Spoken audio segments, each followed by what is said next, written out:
Looking to explore Little China? Then come take a tour with Egg Foo Young Tours with Chinese Dark Wizard Master Egg Shen. Black Blood of the Earth? We got it. 6 demon bag with fire, ice, and all that stuff? Egg has you covered. One eye larger than the other? Absolutely check. Egg Foo Young Tours. There's no eggs or food, but you'll never forget touring the forces of eternal darkness and ancient evil. So come on down to Egg Shen's Egg Foo Young Tours and you'll be in big trouble. May the wings of liberty never lose a feather. Disposable cameras and replica 6 demon bag are available for $20.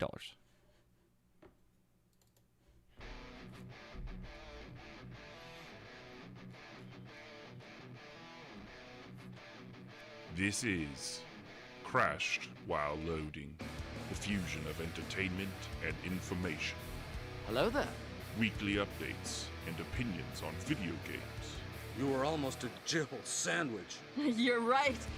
movies, I'm about to do to you what Limp Bizkit did to music in the late 90s. TV shows, This is the way. and so much more. TJ, what do you want to do tonight? Off. We need to go on a quick adventure. Hello. Good start. Just cough right into that there. Hello, people of the internet. I am Ashton Phoenix, and this is the 45th episode of Crash While Loading. I had to double check. Doesn't seem like it's been that many, but it has. Holy crap, I'm 5 episodes from 50. I have absolutely nothing planned for that. Luckily, I've got 5 months, and I've got plenty of time to think of it, and then... Wait, no, I've got 5 weeks. Because I do this weekly, not monthly. See how that works? So I've got a month and a week to get everything figured out and find something special, which I won't do until, of course, the last minute, right before the 50th episode. Because that's, honestly, I think that's how most things get done on anniversaries. You just don't realize they're coming up, like big ones, and then you're like, oh crap, we should have done something for that. Like, for example, Sib and I, for our 5th anniversary, we were going to go to Vegas. And then we realized it was our 6th anniversary, and our 5th anniversary was the year before, and we had just lost track of how many years we were married because for some reason we could never keep the year straight. Until our daughter was like, yeah, guys, that was like last year. Kind of missed the boat. And then instead of still going for the 6th anniversary, something else came up, so we didn't do that. That works. That's how married life works. You plan something, and then there's kids, and then nothing happens. That's how it works. Don't trust me? You don't have kids. That's clearly how that works. I appreciate you tuning in. Go to twitch.tv/crashwhiloloading if you want to listen live, like Ericus is, and other people as well. I don't know, like at least 400, 500,000 of them. I assume. I'm not looking at the actual number count. But it's got one of those numbers in it. Probably with a few less zeros. But, you know, when it comes to numbers, you can really just kind of guess. I mean, it's really not that big of a deal.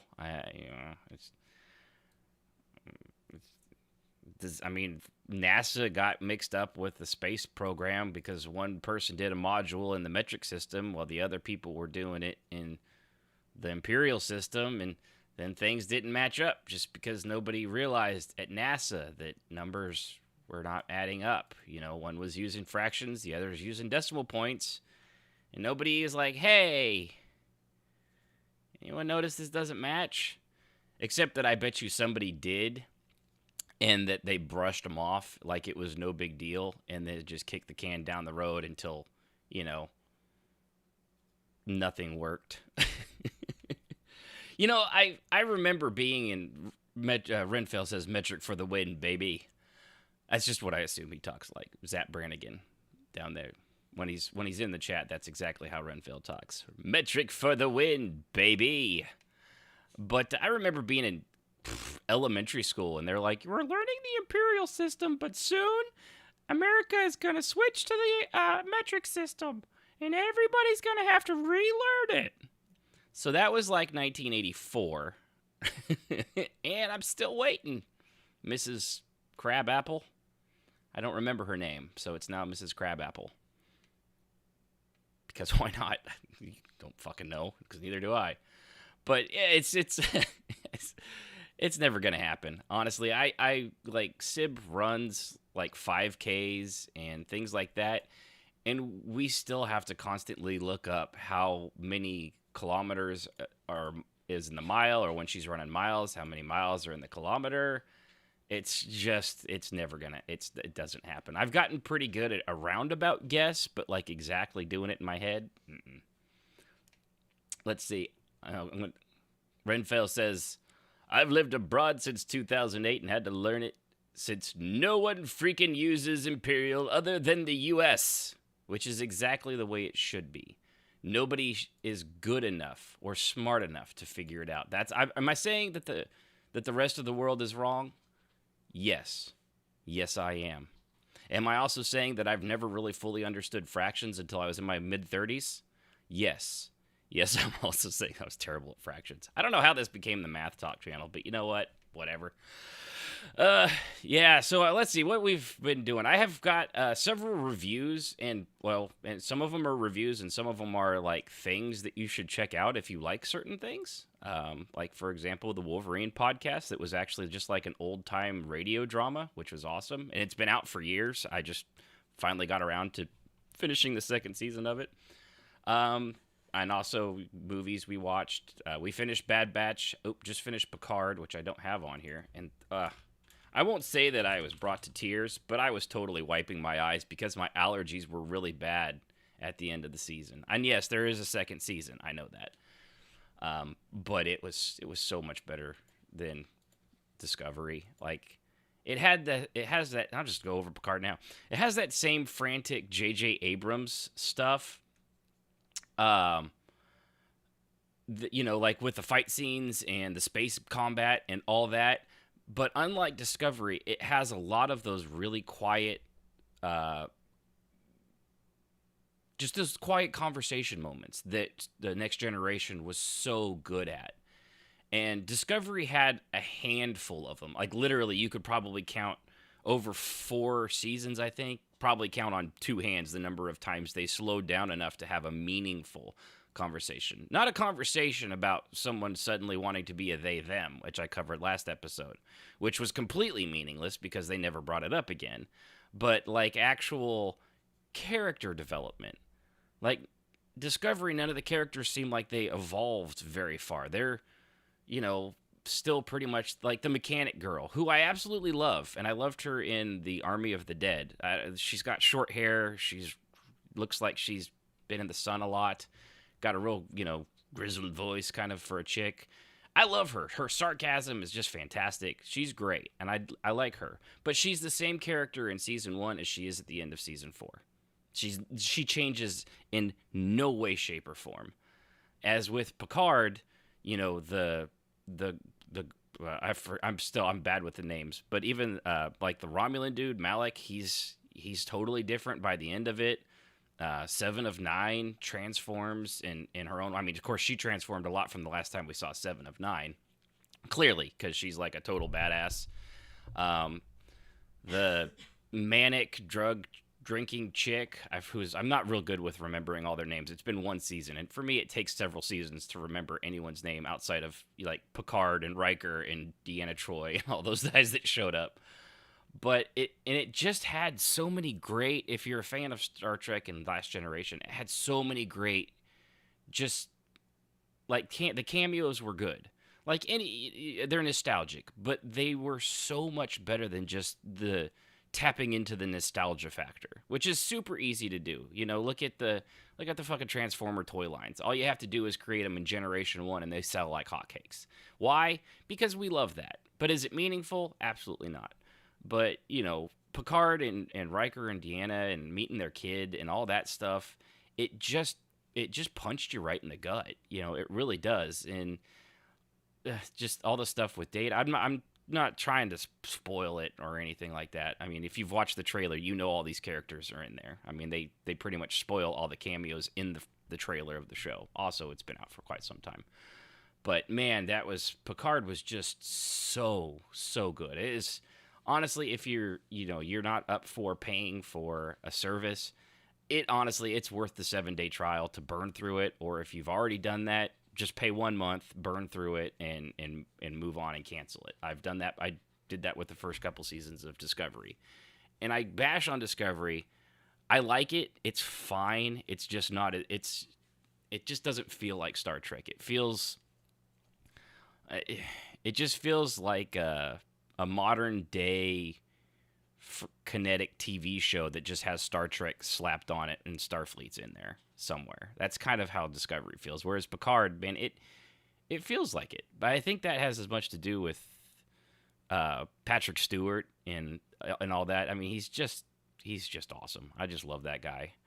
I can't praise Picard enough. Going back to what Renfell was mentioned, the Wolverine podcast. There's 2 seasons of it. I forget how many episodes are in each one. They're like 10, 12, about half hour, 25 half hour episodes. And they're fully voice acted. The guy that does Wolverine, he fucking sounds like Wolverine. It's just awesome. And for being something that's told in, it's a comic book, being told in audio form, it absolutely works because the sound design in this podcast, I don't know what they spent on it. I actually, probably should look that up now that I'm Wolverine podcast production cost. Oh, no, it doesn't have it. They don't have anything like that. That's a shame. But it is free. That's the great thing. Let's see if this.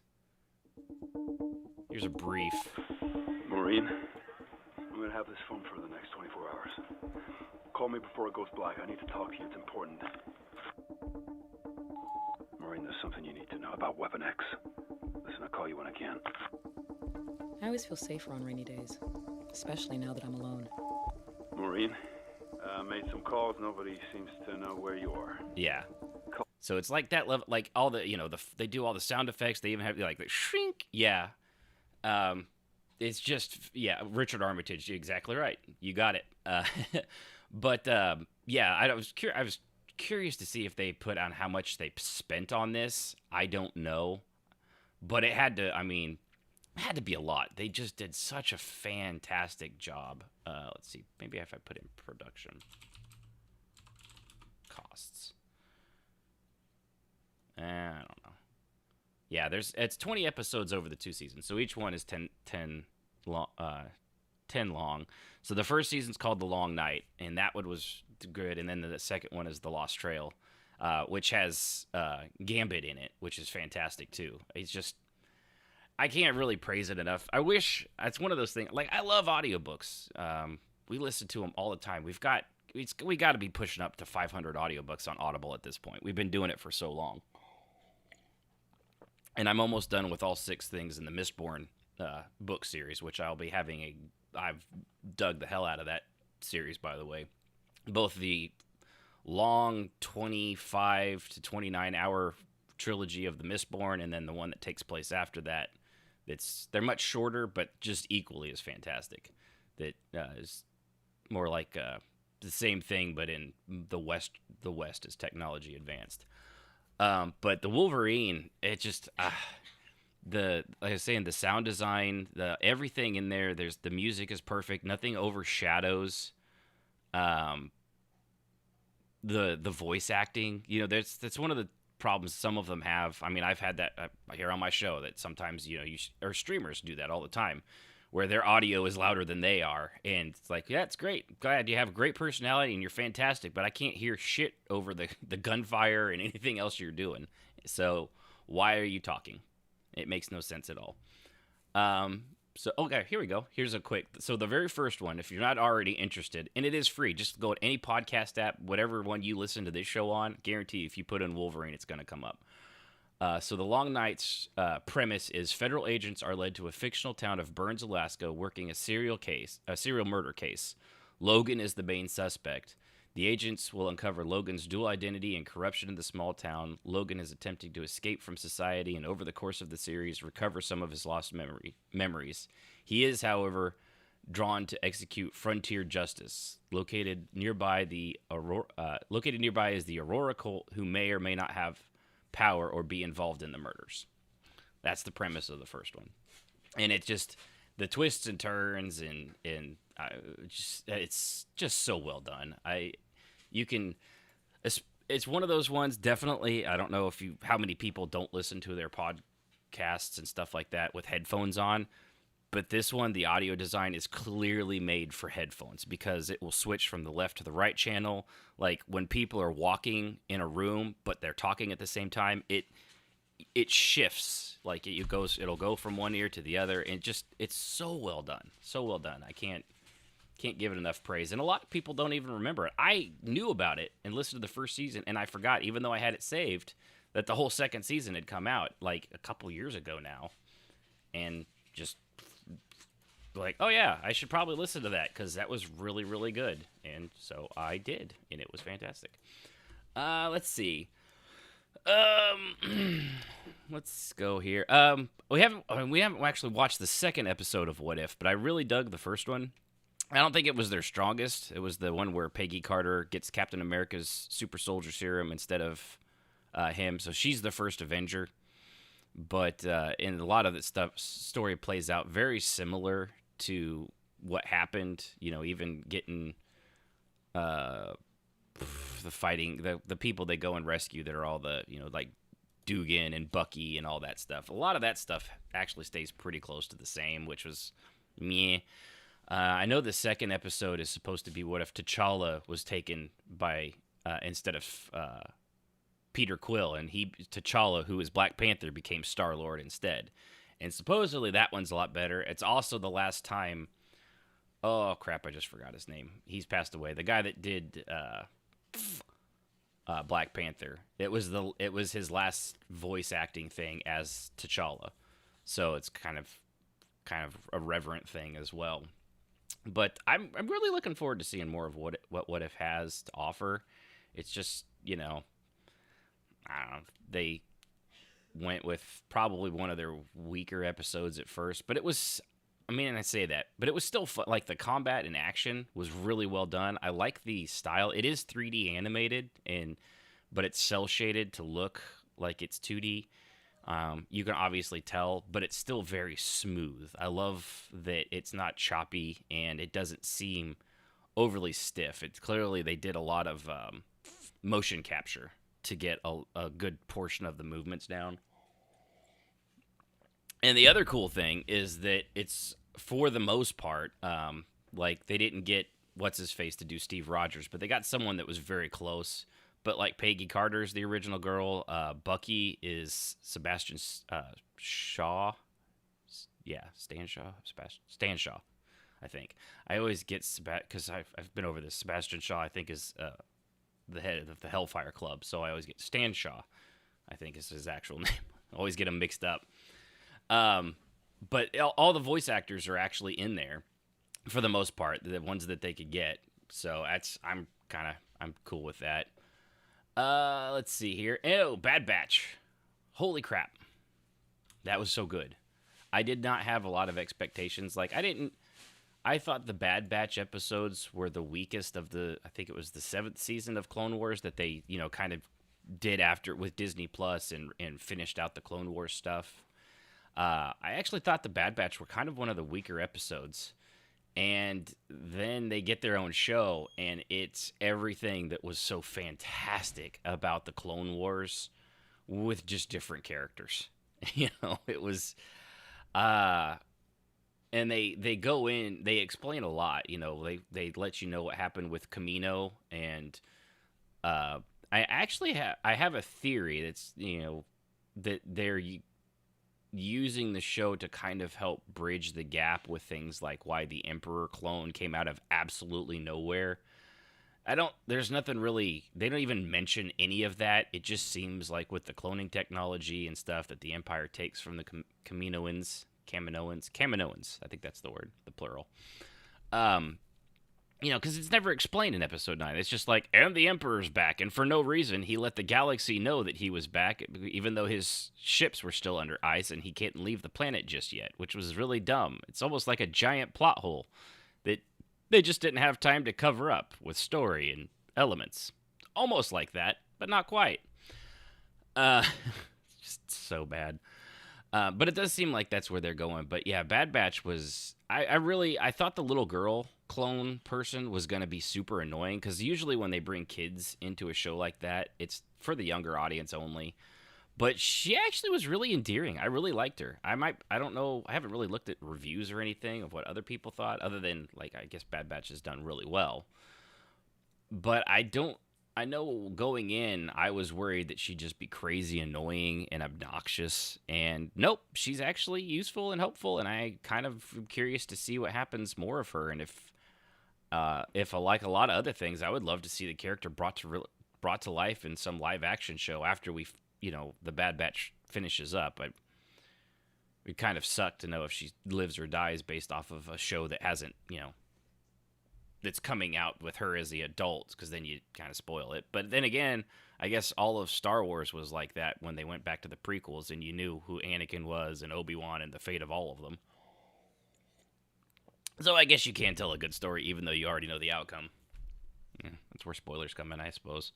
But yeah, Bad Batch was really good. I loved it's so good on the animation, and because it's that same style as the Clone Wars, just cleaner and just nicer particle effects and the ship battles. That was one of the problems I had with Rebels, was all the ship stuff was like in super slow-mo, and it was all very tight. I think what they were going for was the cinematography from Episode 4, the very first Star Wars, where they were tight with the cameras and stuff like that. And that was due more to the limitations of technology at the time, and it was the first time anyone had done stuff like that. So replicating that, but even the starfighters in Episode 1 felt like they were moving fast, and everything in Rebels always felt like it was at half speed for no reason. I have no idea why. But maybe that was just me. But the references and stuff, I'm gonna have to do a spoiler. I'm gonna have to write it out because I can't remember things off the top of my head all the time. But I gotta have to do a spoiler talk on Bad Batch. Maybe I'll do that next episode, because if there's anything like this week, there wasn't a lot of stuff to go over news-wise, which is why I'm talking about things I've done and seen and stuff. So speaking of things I've done and seen, we watched Big Trouble in Little China last night, and if you've never seen this, we actually had friends over because someone kept sharing memes with it in there, and we just hadn't seen it in ages. So it's me and Sib and four friends came over, and we all just sat around our TV and watched it, and it holds up really well. Like, if you watch the old trailers are still garbage, but of course the reason that is they don't post-process and up-res the trailers and stuff like that. But also the trailer editing for the 80s is just... I wonder if let's see here.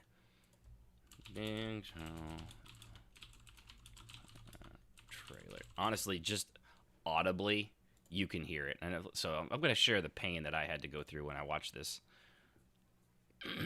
Let's see here. Motion picture for all audiences, by the way. This is Jack Burton in the Pork Chop Express, and I'm talking to whoever's listening out there. It's a pretty amazing planet we live on here. And a man would have to be some kind of fool to think we're all alone in this universe. There's a hidden world where ancient evil weaves a modern mystery. What's going on? I got that here? ancient evil thing in my... Magic. The darkest magic. So cheesy, and they give away so much of the plot. Finally, we shall bring order out of chaos. 1986. All right, that's enough of that. But it's so bad. But the movie holds up, and I always forget that this is a John Carpenter movie. Like, The Thing and Hellraiser and all that stuff. Like, this is his movie, and it's totally... It's funny, and it's very endearing and charming, and you could definitely tell the John Carpenter stuff when it comes to some of the creature effects, like later on in the movie, like the beholder guy is very John Carpenter-esque. Even though he makes absolutely nothing, the giant Sasquatch dude. But of course, the big one is the Three Storms, and of course the one that obviously inspired Raiden into Mortal Kombat, the lightning dude. who is still crazy attractive. Apparently, my wife is like turned to me in the middle. Is like, I had such a crush on him when I was a kid. I'm like, yeah, he's the only good-looking one. That's not that hard. But he's still like, it's just, I mean, who didn't watch that originally and love the lightning powers? Also, one thing I noticed, other than the fact that it's still a great movie, and I remembered more of the plot this time. I always forget that he's like, Lopan's like 2,000 years old, and why he needs to marry the girls, and it's to lift the curse of the. I mean, it's actually really involved and really well done. But one thing I did notice was when they went to Egg Shen's right before they went to find Lopan, they went into his place, which turns out is the Ghostbusters firehouse from Ghostbusters. It's literally, I mean, they take the pole down into the ground. They still have the bay doors. They have the pole that the Ghostbusters used. A lot of the desks are still there, and some of the lockers are set up on the side that the Ghostbusters used. Because I'm pretty sure this came out in '87. Let's see, when Ghostbusters originally came out in 1984. So yeah, this would have been 3 years after Ghostbusters. So I guess the set was just laying around, and they're like, yeah, why not? Let's just use it. And yeah, so I noticed that. And would it have to do with anything? Absolutely nothing. I just thought it was interesting. But no, Big Trouble, if you've never seen that, there's just certain movies from that time period. Big Trouble's one of them. The Three Amigos, if you've never seen Three Amigos, that's a classic. Sib and I went through this laundry list of them. And, of course, if you type in Big Trouble on Hulu, where I think it's $3.99 to rent, it comes up with, like, Eddie Murphy's The Golden Child, which I remember watching when I was a kid. I was visiting my dad in Washington State because my parents were divorced, which never happens. And I was playing with some neighbor friends that I never knew, and his mom was watching that, I think on VHS or something, and I couldn't have been more than 6 or 7, maybe 8 at the time, at the oldest. And I just sat down on the couch in this complete stranger's house with this woman, and she's like, wouldn't you rather go play with the other kids? I'm like, nope, I'm good. And just sat there and watched the entire movie from start to finish. I was I absolutely loved it. But yeah, some of those classic movies, they really do. They're holding up a lot better than I thought they would. Unlike, what was it? Was it Not Wrath of the Titans? The Titan one. Something of the Titans with the stupid mechanical owl and all that. That does not hold up well at all. It looks terrible. And it's crazy to think that I think that came out after the first Star Wars, and they just did awful. I also tried, let's see, gaming-wise, played some Call of Duty. I actually streamed about an hour and 45 minutes of that. Ericus was watching me, so he can actually say that I am not always absolute trash. He saw it. There's a video out there showing me doing good in Call of Duty. I'm not just bragging with no way to prove it now. I'm not bad, and that is even with the streaming causing some lag on my side. I still did really good. So, suck it. I also tried 12 Minutes briefly. It's actually a game. I played a couple minutes of it, and I was playing through. I was like, I think I'd actually enjoy playing this with Sib sitting next to me to help me out, because it's an over-the-top. If you don't know what 12 Minutes is, it's like a point-and-click adventure kind of thing, but you move the guy around, and it's in a time loop that restarts every 12 minutes, even though it's not exactly 12 minutes. That's just like the premise of it. It's got William Dafoe, James McAvoy, and Daisy Ridley. All three of them are the voice actors in it, and they do fantastic from what I've heard so far. But it's a really interesting premise, and it's doing really well score-wise. I'm just not huge on the point-and-click adventures things, and also, in figuring all time loops and stuff like that out. Like, I love Zelda. I hate not Ocarina Time. Majora's Mask. I've never enjoyed that game, and it's a lot of people absolutely adore it. I just don't like the time travel aspect of it. I never have. I mean, why? I don't know. I don't like being on a timer, but at least with this one, it's not so much a timer as something happens and kills you and it starts the loop over, or you can choose to start the loop over if you leave the room, I guess. So, and you got to figure, you take what you learned before. It's the best thing I've heard someone mention it is like Simon. You know how the do do do do do, and you have to do the colors and keep adding one every single time. And that's pretty much how this game is. You something happens to you and you have to figure out a way around that or to stop it so you can continue the progress and find out all of what's going on. So that's what you do. But you're doing it from over the top, like your camera's set down and pointing at the middle of their apartment, and you got like their main room, a bathroom, and a bedroom. And that's pretty much it. And it clearly looks like a New York apartment. There's not a lot of room in it. So I'll probably give it a try, but I'll have to see if Sib's willing to sit down. Otherwise, I don't know that I'll actually get through it. It's not my actual cup of tea. Even though I'm really interested and I wish it was, I don't know that it is. Also, Control. I've started that again. I played it before, briefly, a couple hours, I think. But it was on the Xbox, and it was not great on the OG Xbox. It was just pushing it too hard. Now that I got a Series X, I'm like, and it's a free upgrade too, and it's on Game Pass. I was like, well, shoot, I'll just get it on that. And started doing that. I'm not very far into it, but it is really a good game. It's by Respawn Entertainment, not Respawn. Who does that? I forget now. Anyway, it doesn't matter. But it really is they're the same guys that did Remedy, that did Alan Wake and Quantum Break and stuff like that. Yeah. But I've enjoyed it. I think I'm gonna finish all the way through this time. So, Ericus, thanks for bashing on me. Ericus says his skills were inadequate. He killed his own teammates, which is true because I play on hardcore mode, and you do kill your own teammates, or you can. But to be fair, a lot of times I kill my own teammates. It's because I'm actively shooting at somebody, and my dumbass teammate walks in front of the barrel of a gun. Which, safety rule. If you actually are shooting a gun, don't walk in front of somebody else's barrel. This can only end in tears. Mm-hmm. Yeah. Just a good rule of thumb. He also says, but he's freaking funny when it comes to the trash talk. Yeah. I get trash talked a lot. And it's funny because the better you do, the more shit you get. I've never been called so many N-words as when I'm having a really good game.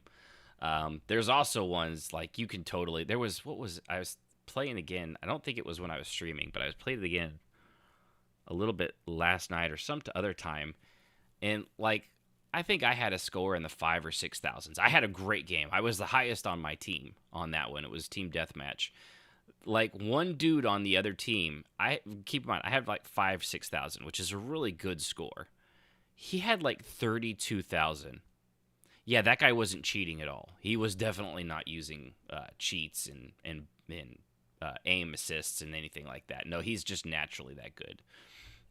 When you're like 5 times over your squad and everybody else in the game, that's not noticeable at all. And then, of course, when the kill cam comes up, and of course it's him because he just killed 8 people in a row, and he's always aiming at something before he can see it, because the kill cam doesn't see it. I don't know if you know how these hacks work, but there's ones they'll put little red boxes over every character in the game, and those boxes are visible throughout the entire map. It doesn't matter if there's anything in the way. It goes through walls, it goes through doors, it goes through buildings, everything. So you always know where everyone's at, even if you can't technically see them.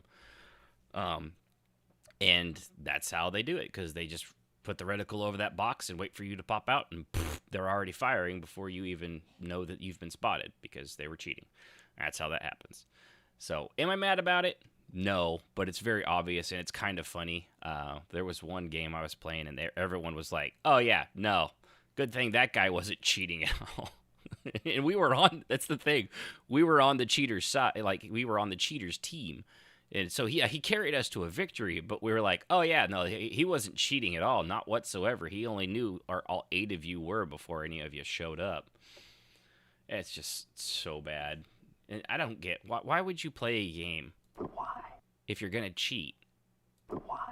And pay people to make those programs? It makes no sense. Why are you even bothering? How is that fun? Yeah, I mean, I love playing and winning and doing really well, but that's my skill. And, you know, my computer's better than your Xbox controller, probably. Why? Are you cheating? I don't get it. So anyway, on to the news. This is less news and more something Renfail pointed out to me. The Star Trek wines collection. They've got I've seen these before. They've got the Picard, Chateau Picard, the Federation Reserve. Let's see here. What's the other one? Some of these are harder to see. I can't read what that one. Then they've got the Klingon blood wine, which of course has the red wax. Like what's the whiskey that does that now? I can't remember it. Anyway, but they've added 2 new ones. One of them is the Andorian Blue Chardonnay, which comes in all these bottles are super cool. And then there's the Cardassian Canar bottle, which is like a snake bottle that they replicated because they found it in Italy, is what the original one was based off of. And they found some of these bottles and had to 3D replicate them and then print them, and then they, blew them in glass. So, and I would absolutely love to have these just as a collector's item. So there's 6 bottles, and you too can own all 6 of these for the low price of. Let me double check. I want to make. I don't want to overstate the ridiculous price. Let's see here. Where did it go? Okay, yeah. For the low, you can get a 6-bottle pack with each one of these for the low price of $299. So that's only $50 a bottle, guys. I mean, that's completely, and you have no idea the quality of the wine or liquor inside there. And even if you did, I don't know that do you drink this at all? And 2 of them are actually Special Reserve Federation. One is a Zinfandel and one is a Sauvignon Blanc. The French Canadian in the chat will know if I said that right. So yeah, they're fantastic. I would absolutely love to get those, but for $300, there's no way. Especially for $300 for something I'm probably not going to drink, because I don't know that I could do that. It just is way too much money. And yeah, Ericus says Bethesda is coming out with a 10-year anniversary Skyrim game. Why? Yes, I don't know. Like, it's already out on everything. If they're not gonna clean it up, I mean, it needs. If they did not a remake, but a remaster of it, and cleaned up the jank and some of that stuff, and put it all into it, maybe I could see that. But it's only been out. I mean, 10 years is 10 years is a long time. But you know what other people want? Elder Scrolls 6. It's been 10 years since you've released one, so. And we know that the next one's probably not coming out for at least I'm saying at least another 3 years, probably closer to 4 or 5 at this point. It'll be 15 years before we get another Elder Scrolls from the time the last one came out. Yeah, which is also something else that's coming out, and this one is a little different. It's kind of a remake, but they're moving it over to the Unreal Engine. The Grand Theft Auto series. I think it's Grand Theft Auto 3, San Andreas, and the Miami one. I forget the Miami one, but whatever it's called. But those 3 are all coming. They're getting. So with they don't own the engine that the original ones came on. So apparently they're able to They're actually importing them over to Unreal, so they're gonna look really good, but it's kind of cool. I just don't know how much they're gonna actually spend. They're gonna ask $60 for it. I mean, Mass Effect did, and I totally bought into that. I don't know if me personally that I'm willing to spend $60 on GTA, 3 GTA games. Vice City, thanks, that's the one. Vice City, which was all great. They're really great games, but GTA is it's a long haul, especially for the single player stuff. So I think it'll do great, honestly. And there's no current GTA coming out anytime soon. So, but having those 3 games, I'm holding back reservations until we see, because they've announced it, but we've not seen what it looks like yet. That's going to be the big thing. If it looks totally like a totally brand new game, with some of the tweaks to the physics engine and stuff like that, because some of them were a little floaty. I think it was Vice City. was a little floaty in the driving mechanics and things like that, and then they got better. But San Andreas was fantastic because of just the size of the land mass. And I didn't even have that on here. I just remembered reading about it and forgot to put the link to it. So I'm going on that. I went off the top of my head, but I don't know, man. $60 it might be a big ask, but at the same time, those are like at least 40-hour games. So you're looking at 120 hours if you play through all three. That's not a small, and that's not if counting you dicking around and all. I mean, that's what GTA is for. You just dick around in it. You just run around and jump ramps and do all sorts of shit. And that's the whole entire point. So, anyway, I would love a remastered Elder Scrolls Oblivion, to be honest with you, because I can't play through. I've never was able to get through Oblivion. I think I did an hour in it because it looked so awful. And I know you can get mods. I actually bought it cheap, and I tried to put mods, and the mods weren't working. They don't run great in that game. And I never was able to make the people look better and do a lot of stuff. So I just kind of gave up and just haven't ever played it. Skyrim was my first real Elder Scrolls game. I mean, that I actually enjoyed and played through. Moving on to other news. Wow, been talking a while. Nothing to worry about with Tesla's Elon Musk making robots, the Tesla bot, with the Tesla technology. There's nothing wrong with that. Nope, nothing at all. I love that he says the prototype may be available next year, but not right now because the robot just doesn't work. He says part of it is the next generation of automation, including a general-purpose bipedal humanoid robot capable of performing tasks that are unsafe, repetitive, or boring. Well, there goes my job. It's all three of those, actually. We're seeking mechanical, electrical controls, and software engineers to help us leverage our AI expertise beyond our vehicle fleet. Apparently, it will run... Let's see, there were stats in here. It's going to be about 125 pounds, 5 foot, 8 inches tall, and it'll be able to carry 45 pounds and deadlift 150, and will be able to move at speeds up to 5 miles an hour, which is a pretty good clip. The thing that I don't see as being realistic, I don't know how this would happen. It's like with droids. He said you can talk to it and say, please pick up that bolt and attach it to a car with a wrench. Like, that one's fairly easy. Although why you're going to have your multi-$1,000 bot working on a car, I don't know. And it would do that. And you could say things like, please go to the store and get me the following groceries. That kind of thing. And I think we can do it. Hopefully we hope this does not feature in a dystopian sci-fi movie. At least he knows what he's doing about. But the part where you're like, you can have it go grocery shopping for you. 1, how would it get there? 2, who's going to stop? Well, you're not there. Who's going to stop anyone from stealing it? How do you stop someone from just taking your robot? I mean, I just don't see stuff like that happening anytime soon.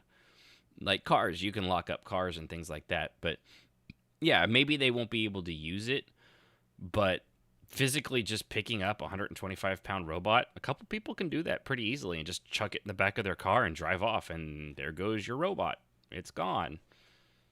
Yeah, it's one of the things with Star Wars. I think the only reason people don't do it in that is because droids are so prevalent and everywhere in society. It's just not worth it. If people want one, they have their own robot already. They go out and get their trailer. They go out there and get their droid. I don't know. I love Elon Musk though, so I had to report on it. In other news, I'd heard a rumor, and apparently it's not true, that they weren't going to release a Spider-Man trailer, and I actually was kind of for that. Apparently they've announced that they actually will release a Spider-Man No Way Home trailer, which No Way Home comes out December 17th, and usually by now we've seen trailers. They're going to do it probably a handful of weeks or week before it actually comes out now. But I actually liked the premise of not even releasing a trailer, just doing like promos for it. Like, you know what it is. Go see it December 17th. Spider-Man No Way Home. That you would have no idea what you're getting into. You know you're seeing a Spider-Man movie, and you know it's probably going to be really good.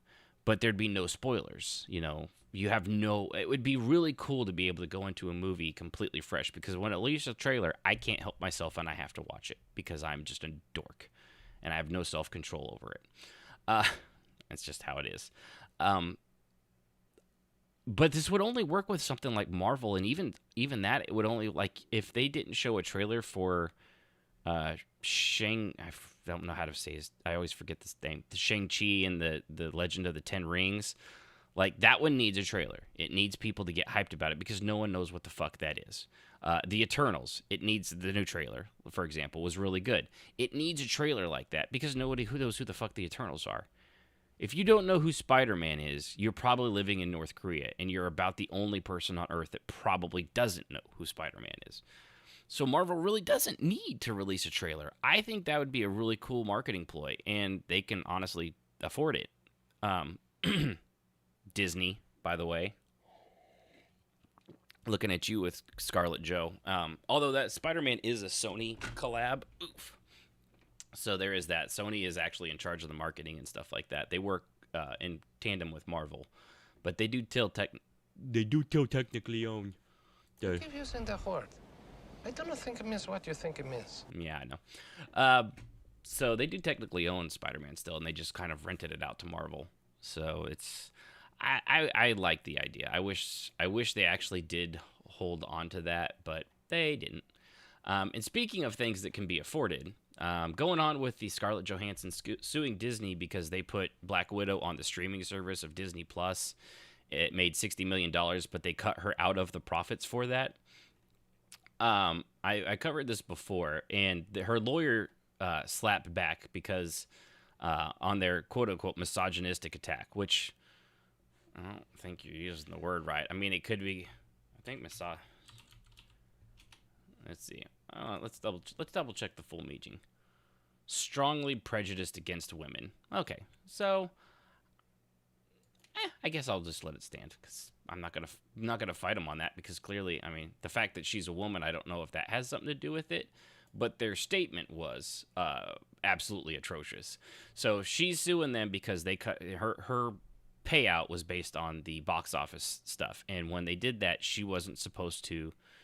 They agreed that they weren't going to release Black Widow on Disney Plus, and if they did, like they have for other people, they needed to update her contract so that it included some of the revenue from the Disney Plus stuff, which they didn't bother with. They've done that with other people, but for some reason they felt like they could get away with not doing that with her. And so when she filed the lawsuit, Disney said that there is no merit whatsoever to this filing. Callous disregard for the horrific and prolonged global effects of COVID-19 pandemic. So they basically said that she was a very selfish, and it's a horrific disregard for people not being able to go see it in a movie theater. How dare she want the money that she was owed for doing what she was doing?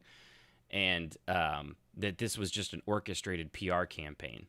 So her lawyer, who I'm not a huge fan of, but said, after initially responding to this litigation with a misogynistic attacks against Scarlett Johansson, Disney is now, predictably, trying to hide its misconduct in a confidential arbitration. Why is Disney so afraid of litigating this case in public? Because it knows that Marvel promises to give Black Widow a typical theater release like its other films had everything to do with guaranteeing that Disney wouldn't cannibalize box office receipts in order to boost Disney Plus subscriptions. Yet that is exactly what happened, and we look forward to presenting the overwhelming evidence that proves this. So that's exactly what happened. They wanted to get Disney Plus things. They thought that she would probably just let it go and give out millions of dollars. And the fact that there's a pandemic, I keep seeing that people saying she's extremely selfish, because how else were people supposed to do it? It was perfectly fine for them to release it day and date on both of them. But when you had made a contractual promise not to, you could easily have gone to her and her agent and been like, hey, we have to release this on Disney Plus. The Delta variant's coming back. Here's what we're going to give you. The cut that you get from theaters, we're going to give you that from the Disney Plus as well. We're going to do, because it costs $30. It's not like Disney. You have Disney Plus and it didn't cost them anything. People had to pay $30 on that. So there was a revenue extra. That's why it made an extra $60 million. there. They could have done that, and that would have been over. And if they've apparently done that before, so there was no reason for them to do it. And it's Shang-Chi. There it is. Ching-Shai. And there was a talk about Emily Stone was planning to sue Disney over the same thing with Cruella, but instead, apparently, she's going to drop that because there's going to be Cruella 2, and it seems like they probably worked out a better deal for that one. So she will get her money, but it will come out after the sequel and stuff like that. But they worked with her. They found a solution instead of just stiffing arming her like they did with Scarlett Johansson. So that's Disney is just full of shit. Moving on, one thing that it's kind of disappointing to me. A lot of people are like, I don't care, this is no big deal. But apparently Halo Infinite, it's not going to be released complete.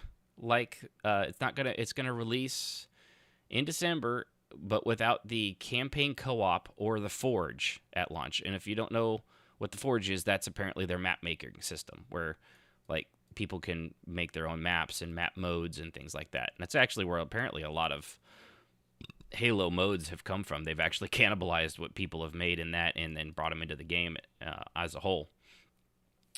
So the co-op one does suck because Sib and I, we recently played through Halo 1. We need to go through the others too. But we'll have to play it separately on our own, or just have to wait, which is an option too. But who knows how long the wait's going to be? So it kind of sucks for us. I know a lot of people don't play couch co-ops, and that's fine.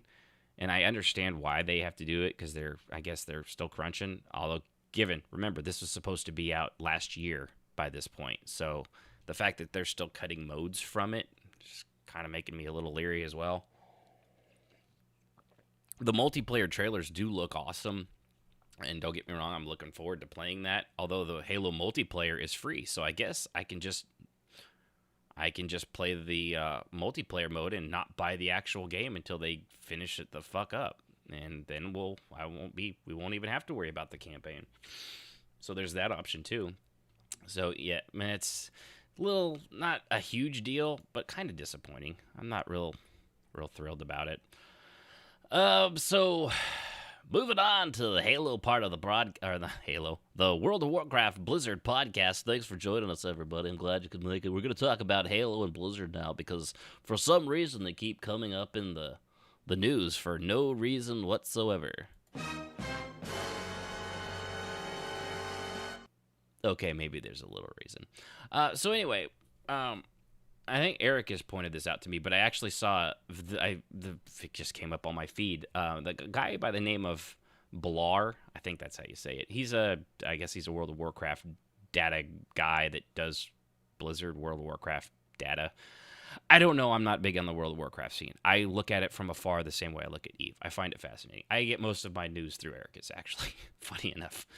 But he had mentioned to me that World of Warcraft was below 2 million subs, and then this came up, and it was, I think the original video was Asmongold reacts to World of Warcraft, so I watched that, and I was like, okay, I don't know much about the Asmongold guy.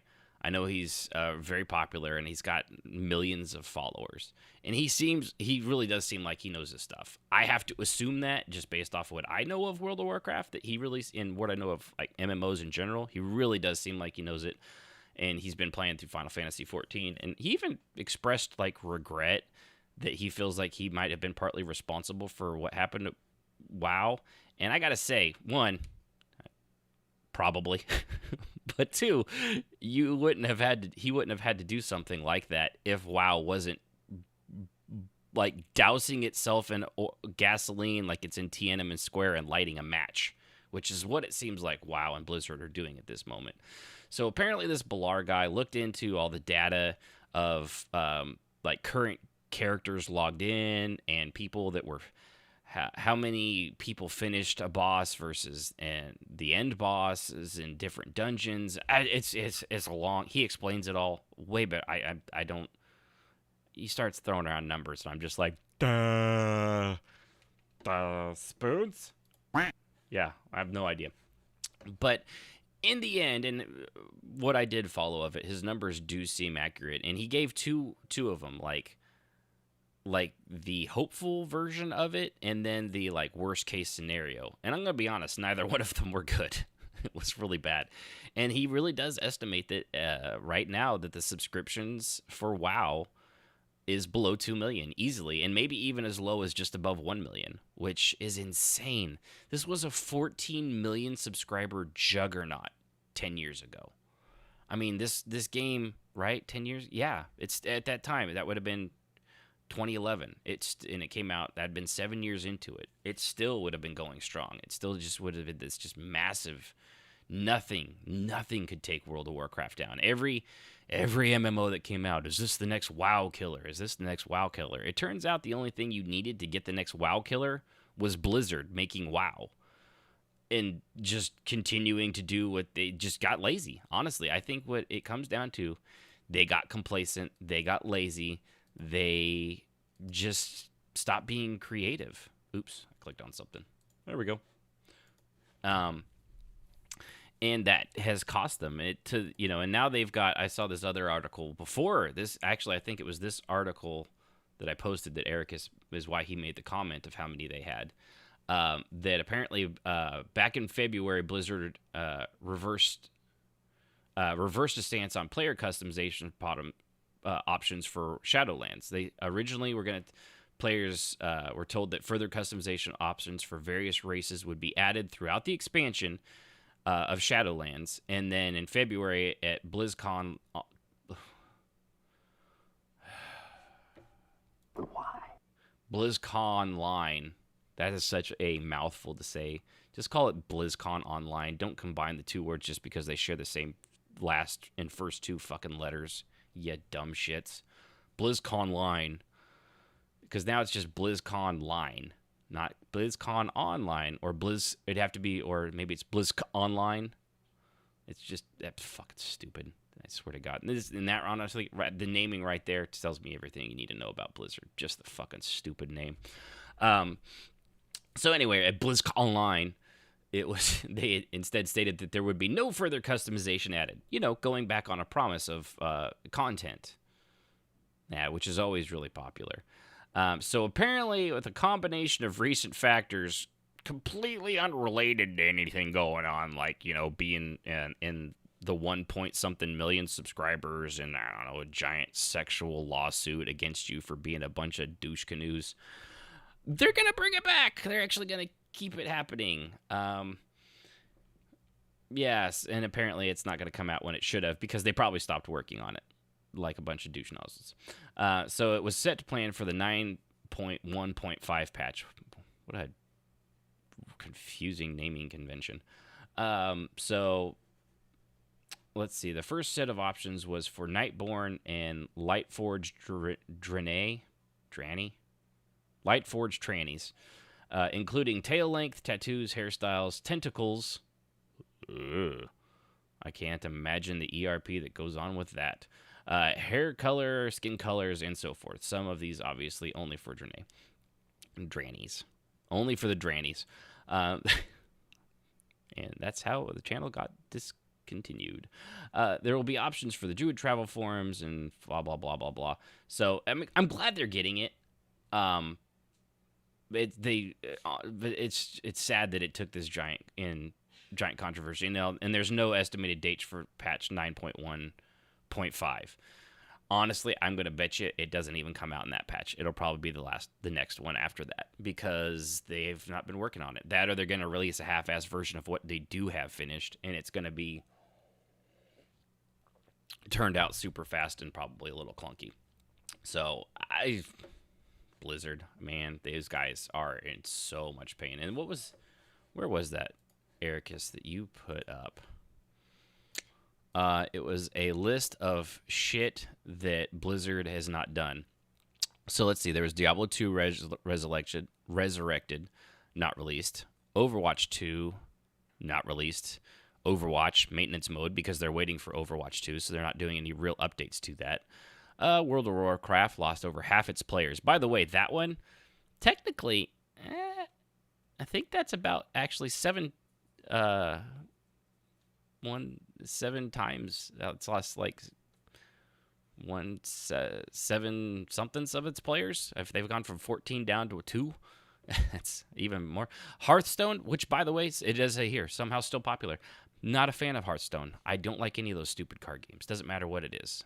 I don't like card games. Not a big fan. The only card game I think I've ever liked is Wizard 101, and it's not technically a card game.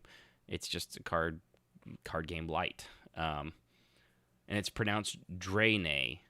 Well, that's not any better. Or is it Draenei? Nai. I can butcher fantasy names all fucking day long. Let's see. Heroes of the Storm, maintenance mode. Warcraft Reforged 3. Oof. That was so bad. It just says LOL. Diablo 4, not coming out anytime soon. Diablo Immortal. Wasn't that the phone one? And isn't that's still not out? Okay. Was Diablo Immortal the phone game? That's still not out? I swear that was supposed to have been out like an age ago. Diablo. Wow, I have it right here in front of me, and let's see here. Supposedly, the alpha test opened December 2021. Yeah, it is the phone game. Initial release date 2020. It's still in alpha testing. Alpha testing ended in April of 2021. So what the fuck is going? Because I remember that it was announced. Yeah, BlizzCon 2018, and that was the one where they famously said, "We're like, what? Don't you guys all have phones?" Because they were so indignant when everyone got pissed off that the next Diablo game was a fucking mobile game, which is actually the right response by the audience. To be fair, a lot of times audience responses are stupid. But anything being released mobile is dumb. So there's that. God, I can't believe. So they've just been dragging their fucking feet on that for going on 4 years now. Because from what it sounds like, I don't think that's going to release this year. I almost guarantee that's not going to release this year. Oh, actually, it says it right there. The article I'm looking at. Blizzard delays Diablo Immortal until 2022. Yep. Yeah. Wow, they are really doing so. It's even worse than I thought. Diablo 3 maintenance mode, StarCraft. Remember when that came out? StarCraft 2. I think that was in 1849. The last StarCraft came out. Apparently, there's a StarCraft remastered, your first one, and that's who knows what the fuck's going on. And then there was one called Blizzard Arcade Collection, and I don't even remember what that was. Blizzard Collection.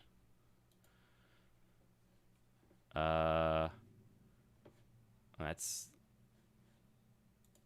see. It's on the Nintendo Switch. Oh, I do remember this. It just had a bunch of their old ass arcade games on it, none of which looked interesting. I actually remember going over this now. It had Blackthorn, Lost Vikings 2, Rock and Roll Racing, and RPM Racing. That's why it says laugh out loud. It says it's $20 on the Switch. I'm sure it might be on other things. I don't know, but it is on the Switch. But you're still paying $20 for really old games. Who knows? So yeah, wow, that is so bad. Blizzard is just oof. I don't like just constantly bashing on companies, but sometimes they don't really give you a lot to go on. You know, looking at you, Daybreak Games, before you were bought out. At least now you might try something, but it's going to take those Swedish people a while to get that shit cleaned up. As the Swedes are often willing to do, you know how the Swedes are. They're always a bit slow going on there on account of all the chocolate. Yeah. So, lastly, I have one here. It's about an indie dev turning down $500,000, and he sparked a controversy of hostile publishing contracts online. So I actually looked up his little game. His name is Jake Friend, and he's creating a wizarding adventure called Scrabdackle. It sounds stupid, but it's actually I looked at his Kickstarter, and honestly, if his Kickstarter was still open, I would have thrown the $20 at him and to get the game when it released, because it looks like he's got quite a bit of it, and I think it would have been a fair bet. At the same time, I actually just have to get it. If I keep it on my radar, I might actually just get it when it actually releases. because it looks pretty good. It's like it looks like it's drawn and it's hand drawn in like MS Paint kind of a way, but it looks like it's really smooth gameplay and it looks fun. It looks like a fun little. It's an indie game done by one dude, and you got to give him credit for that. And yeah, it's called Scrabdackle, SCRAB, Scrab, and Dackle, DACKLE. It looks like fun. But anyway, apparently, and he's a nice guy, apparently, because he could have he has under no NDA, so he could have just told us that this was EA or something like that. But they came to him, offered him $500,000, which for a single indie dev is a lot of money. For any person, the $500,000 is a lot of money. I don't know what. For a single indie dev, $500,000 is a lot. Yeah, it's a lot for anybody, dumb shit. I don't know why I said it that way. Because you know who doesn't have $500,000? This guy.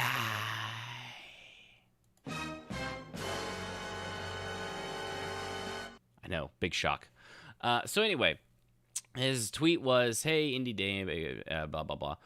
Hashtags. I turned down a pretty big publishing contract today for about $500,000 in total investment. I'm a solo dev. They genuinely wanted to work with me, but couldn't see what was exploitive about their terms. Not under NDA, so want to talk about it. And other people came out and they're like, yeah, they know exactly. They acted like he was surprised when he pointed out that stuff, and they're like, what? No. So here's what they wanted from him. This is from PC Gamer. So I've got to read it because they have the information. But Jake Friend, who publicly declined to name the publisher, explained that there was a bug. I swear I'm not just having a stroke on air. Explained that if a usually ambiguous breach of contract was found, the contract allowed the publisher to keep the right to the game's IP. The publisher would also be given all rights to sell the game, and Jake Friend would lose his royalty, effectively giving the publisher 100% of the revenue. And that's so. If he broke breach of contract, which were ambiguous terms to say the least, they would just keep the IP and they keep everything. But wait, there's more. Do I have that one? No, I need to put a. But wait, there's more. I have a. Behold, my stuff. Which is exactly what the publisher was going to go with. So Jake Friend also said that the contract would require him to pay back all the advance money given to him. This is if they let him go. And incredibly, that the publisher would be able to take control over the game's production and finish development at Jake Friend's personal cost with no limit to how much they could charge. So if he was found in breach of the contract, they could keep developing the game ad infinitum and make him pay for it. Right. Do you think that might be a predatory contract? And he says here, so here's me, a 30-year-old solo dev, facing a consequence where if my game is to be taken away from me, I'm also in debt. The debt would be anywhere from 1/4 to $500,000, and with no option for further income. Likely any funds I've already received would be spent on cost of living, and I don't have money like that, you know? So if that happens, I'm in debt forever. Forever. Sandlot, you gotta know it. If you haven't seen Sandlot, go watch Sandlot. You're a terrible person. So yeah, anyway, PC Gamer's Tyler Wilde explored the piece in a good, bad, indie game developing contracts. So a good contract will usually, though not always, let the developer retain the IP rights and allot an average allowance of about $318,000. And that's an average. So, you know, sometimes more, sometimes less. Probably depends on the game, probably depends on the developer and the publisher and blah, blah, blah. But that's a good average. Paid out over several milestones, like presenting an alpha build of the game, and revenue would share. The revenue share would be 60-40 in favor of the publisher until the advance was recouped, at which point it would flip and it'd go 60-40 in favor of the developer. So Jake Friend says here, when I've voiced heavy concerns with the contract, they were surprised, like very honestly surprised. Again, I don't think they meant harm or to exploit, but predatory behavior has been normalized in the industry, and I guess it just doesn't stand out anymore. So the funny thing about this, so he says here, Jake Friend explains that the contract presented to him included a 100-0 split. So the publisher would get everything and he'd get nothing in favor of the publisher until the game sells about 24,000 copies and makes about $250,000. So he gets nothing if the game doesn't sell that many copies or make that much money, which is terrible. Especially, I understand they're doing an investment in this, but if you're doing an investment like that, you need to be able to pay the person doing it because they still have to live. You're banking on them being successful. You're making an investment. An investment isn't a guaranteed outcome, but you have to use several factors and common sense to do something like that. Like, I don't invest in a house because I thought it was riddled with termites and it was going to fall down and collapse and kill my entire family. I didn't buy that house. Funny enough, I have one on my route that was like that, and some idiot bought it from out of town, sight unseen, thinking they could flip it like a HGTV thing. And the termite damage was so bad, the attic collapsed into the living room before they even made it into town. And so, yeah, bad investment. They're not recouping their money on that one. I, however, I think my house has got up about $30,000 since we bought it. So they take that. That's a good investment. Also, still not willing to sell it. I love my house. And the contract would require the publisher to pay the developer their share of revenue until 30 days past the end of a quarter. So the guy would, even when he got money, the quarter would have to go, and they'd have another month after that, so that'd be 4 months before you even get your payment, which is terrible.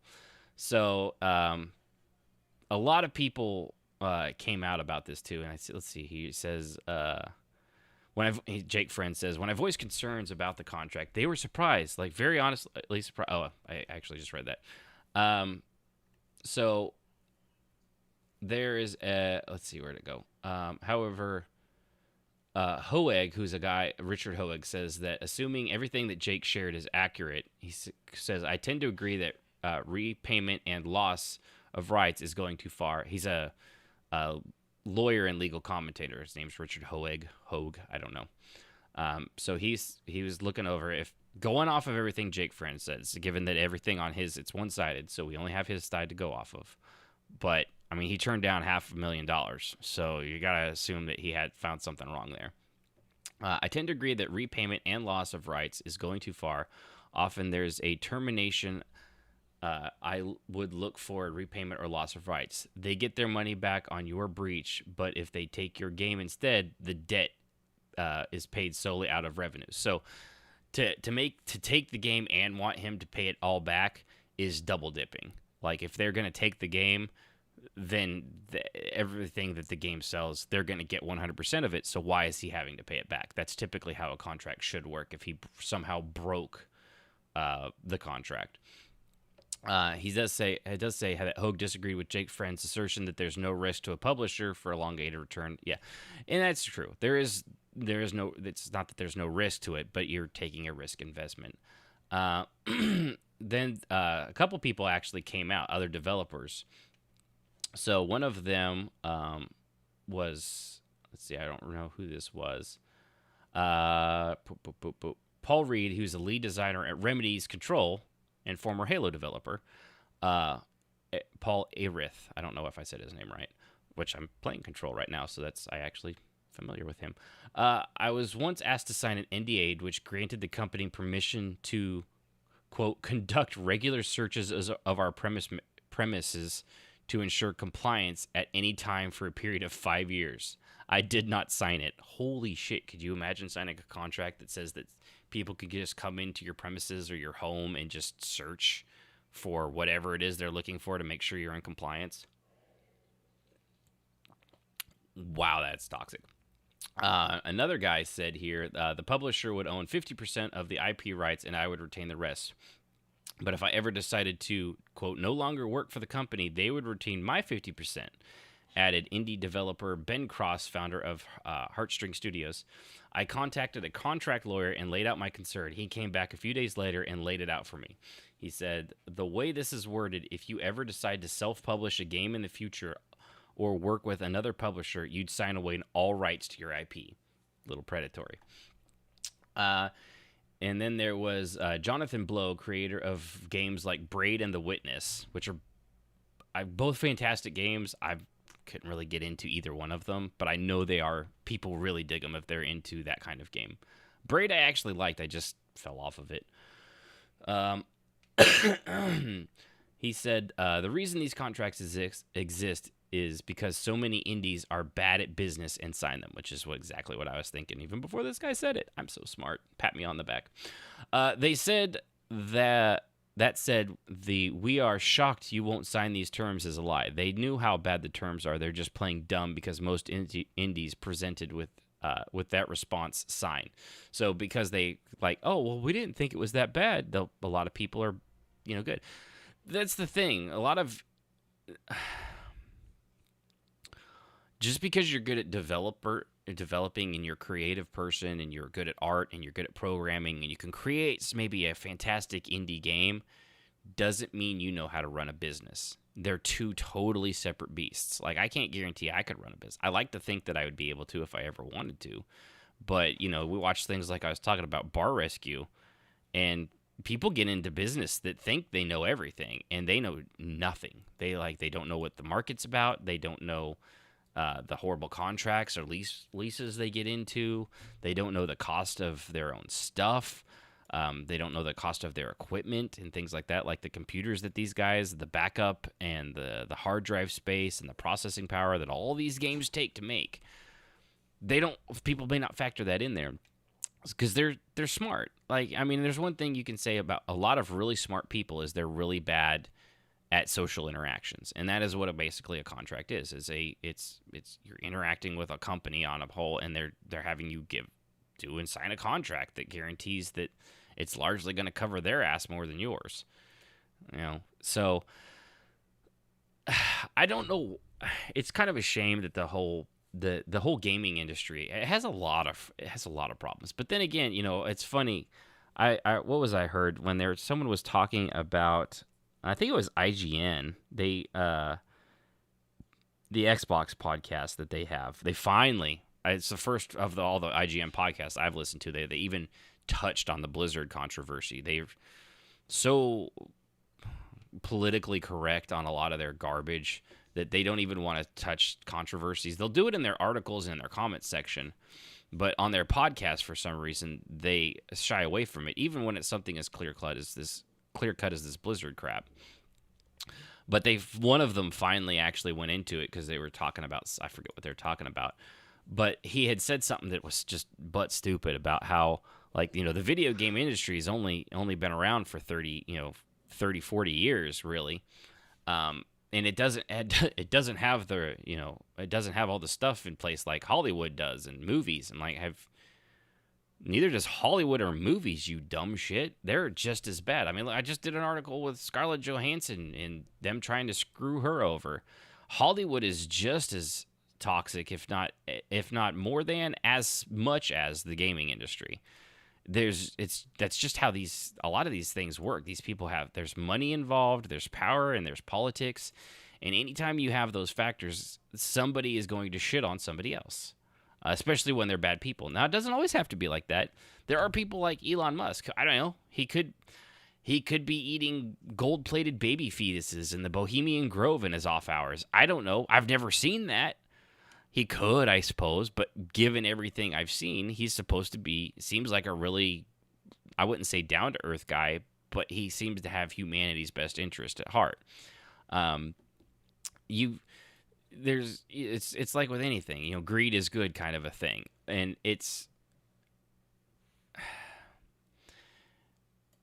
I don't with greed and stuff like that, it has to come from a place of not doing it on the backs of other people. There are good ways that capitalism and stuff like that work, but it has to have, the person behind it has to have a soul. That's one of the things you could say, when the America was founded, they had things like God and faith, and they tried to be the best people they could be for the time given. Yes, I know slavery, blah, blah, blah, it was there, which is why a lot of the founding fathers were abolitionists. You just don't hear about it. And yes, I know, George Washington had slaves because, yes, it was illegal in the state of Virginia for him to release them, even though he tried to until his death. And then Martha had to die. And when they died, they released all their slaves. Not because they didn't want to do it sooner, but because the laws by the state prevented it. A lot of people don't know that. Now you do. And but when you've got good people with, like I said, Elon Musk, or there's people that have millions and billions of dollars that do really good things. And then you've got people like George Soros, or I hate to say it, even Microsoft dude, Bill Gates. He's into some shady stuff because he's kind of an immoral guy. I mean, look at him and his wife are separating because of it. But, his whole thing with population control and stuff like that is kind of scary. It's not good stuff when somebody like that thinks that they know what's best for the entire world and that we need to have somebody controlling the population. It's a little on the dark side. So when you've got people like that in charge with all this money and things like that in Hollywood or in the games industry, like has happened with Blizzard, people could get away with those things. I mean, we've seen it time and time again. You see it with OJ and other celebrities, white and black and brown and Asian and Hispanic alike. The politicians get away with all sorts of stuff that if you or I did, we would be in jail for. Why? Because they have influence, they have money, they have power. And the gaming industry is the exact same thing. Because why? There's human beings involved. And when people don't have a moral compass or something that grounds them in reality to do good, and I don't mean like Google and they're stupid, like, well, we have our mission statement is to do no evil. Well, that's really great, but what does that mean? Well, it doesn't mean not spying and listening in on all the conversations where all our devices are. That's clearly not what that means, because that's exactly what they do. Oh, but we don't listen to it all. Oh, good. At least no one's listening to it. So you still have it? Well, yeah, obviously. We have it in a computer and algorithms going through it and trying to figure out exactly how to make you buy and do more stuff and selling that data to other people for research purposes to make you want to buy and do other things. Oh, social engineering. Right. Got it. That's fantastic. I know this is a bit of a long rant, but stick with me. So the thing of it is, when you have got those kind of people in play, bad things happen. And these companies, these developers, they think they can take advantage of dumb people that are bad at business. They're smart. They just don't know how to interact. And they think they know it all because they are smart. But some of them are also very trusting. Thankfully, this guy, clearly he saw the writing writing on the wall. It was also in his own blood if he continued to sign for it, but it makes it easier to read. But I don't know how to solve these problems. I can see them and I know they're there and I understand why they exist, but I don't know how I'm not a fan that you can't legislate morality, for example. Like, they can make laws against things like this, but there's ways around laws if you've got enough money and influence. I mean, look at the Bushes, look at the Clintons, look at the Obamas. Look at whoever else you want to. I'm sure there's probably foreign versions of that too that I'm just not as familiar with. But it's just, I don't know. I mean, I'm just one guy with, a handful of people that listen every month. I don't know how to solve those problems. And I don't know that there is an easy way to do it other than just be better people. That's, I guess, the best you can hope for. And maybe start calling people out on their bullshit when you actually see it and right from wrong, good from evil. That's that old saying, all it takes for evil to persevere is for good men to do nothing. You don't even, just not fighting it is all it takes. So I don't know. But it was an interesting take, and I'm glad. I wish nothing but the best for this guy. Honestly, the fact that he turned it down, and he's, I think his Kickstarter was, what was that? Where would it go? I forget what it was at.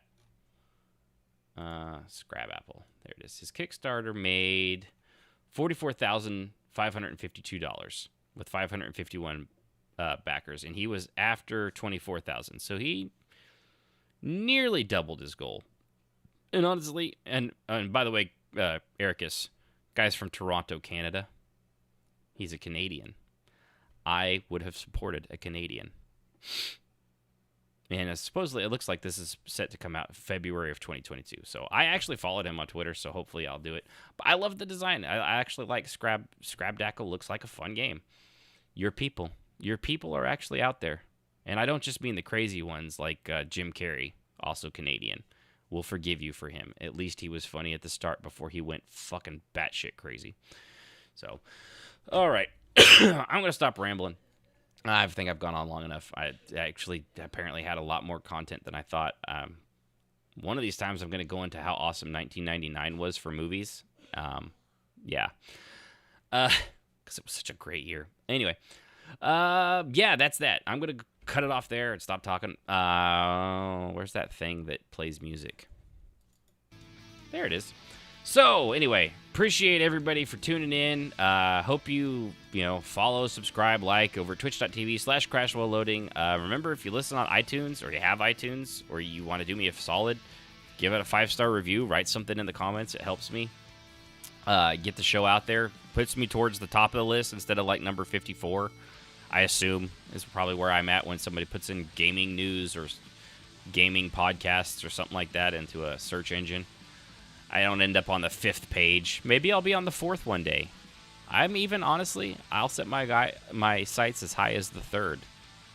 I just have that kind of belief in myself that I could be on the 3rd page of Google, which 99% of people never see. But, I'll take that 1%. So I appreciate that. That's it.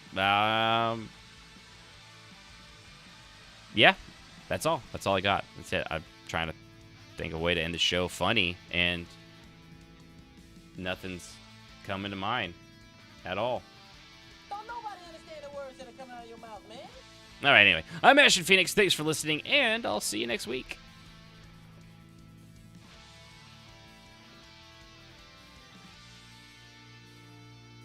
That platypus bear is pooping money! Music, as always, is provided by Husky by the Geek. Visit him at youtube.com/HuskyByTheGeek to hear all the latest in video game rock covers and original music. I am better at Call of Duty, Ericus. Better than you.